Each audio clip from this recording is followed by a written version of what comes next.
Assalamualaikum warahmatullahi wabarakatuh.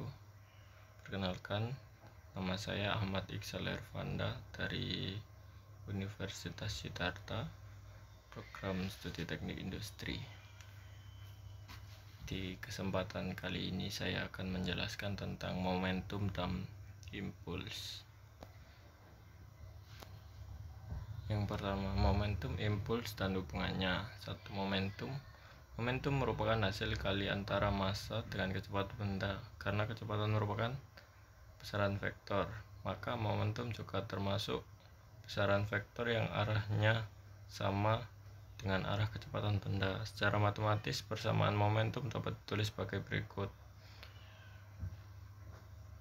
P sama dengan M kali V. Keterangannya, P sama momentum benda, M-nya massa benda, dan V-nya kecepatan benda. Yang kedua, impuls. Impuls benda didefinisikan sebagai hasil kali antara gaya dengan selang waktu gaya itu bekerja pada benda. Impuls termasuk besaran vektor yang arahnya sama dengan arah gaya. Untuk menghitung besar impuls dalam suatu arah dapat digunakan persamaan berikut. Samaannya sebagai berikut: I sama dengan F kali delta T. I sama dengan besar impuls, F sama dengan gaya yang bekerja, T-nya selang waktu. Dan yang ketiga, hubungan momentum dan impuls. Keterangannya sebagai berikut. Lanjut, berbagai contoh aplikasi impuls dan momentum dalam kehidupan sehari-hari antara lain sebagai berikut. 1. Ketika sebuah truk dan sebuah sepeda menabrak pohon dengan kecepatan sama, truk akan memberikan efek yang lebih serius. Hal ini disebabkan perubahan momentum truk lebih besar dibandingkan dengan perubahan momentum sepeda, atau massa truk lebih besar. Yang kedua, ketika peluru ditembakkan dan batu dilemparkan ke sebuah papan, peluru akan merusak papan lebih serius karena perubahan momentum peluru lebih besar atau kecepatannya lebih besar. Yang ketiga, menendang batu terasa lebih sakit daripada menendang bola. Walaupun massa batu dan bola sama, ini terjadi karena selang waktu kontak antara kaki dan bola lebih lama.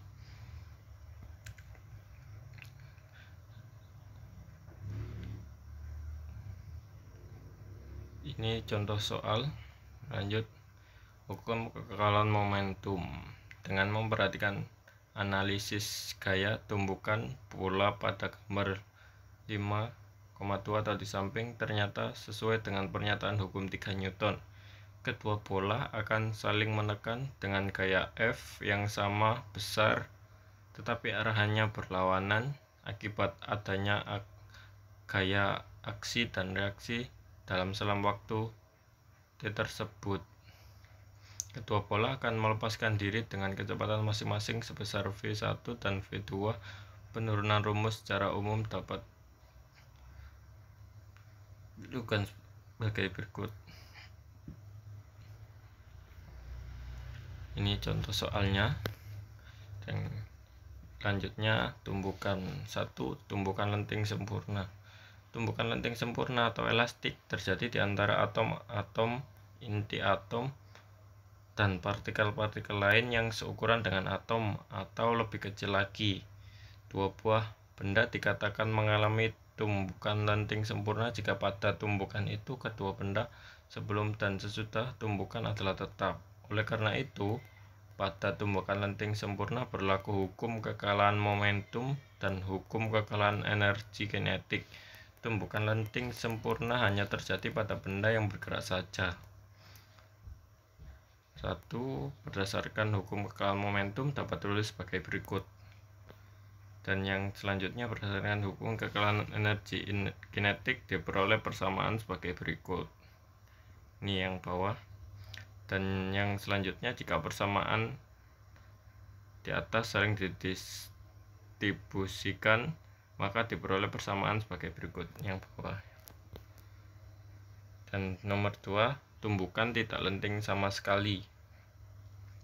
Pada tumbukan tidak lenting sama sekali terjadi kehilangan energi kinetik sehingga hukum kekekalan energi mekanik tidak berlaku pada tumbukan jenis ini. Kecepatan benda-benda sesudah tumbukan sama besar atau benda yang bertumbukan saling melekat. Contoh tumbukan tidak lenting sama sekali adalah ayunan balistik. Ayunan balistik merupakan seperangkat alat yang digunakan untuk mengukur benda yang bergerak dengan kecepatan cukup besar. Misalnya peluru. Prinsip kerja ayunan balistik berdasarkan hal-hal berikut. Dan yang selanjutnya, tumbukan lenting sebagian. Kebanyakan benda-benda yang ada di alam mengalami tumbukan lenting sebagian, di mana energi kinetik berkurang selama tumbukan. Oleh karena itu, hukum kekekalan energi mekanik tidak berlaku.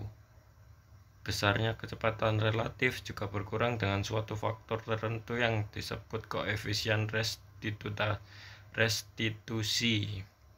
Bila koefisien restitusi dinyatakan dengan huruf E, maka derajat berkurangnya kecepatan relatif benda setelah tumbukan dirumuskan sebagai berikut.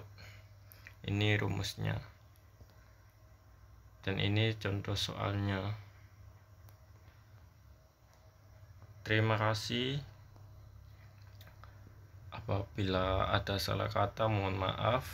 Wassalamualaikum warahmatullahi wabarakatuh.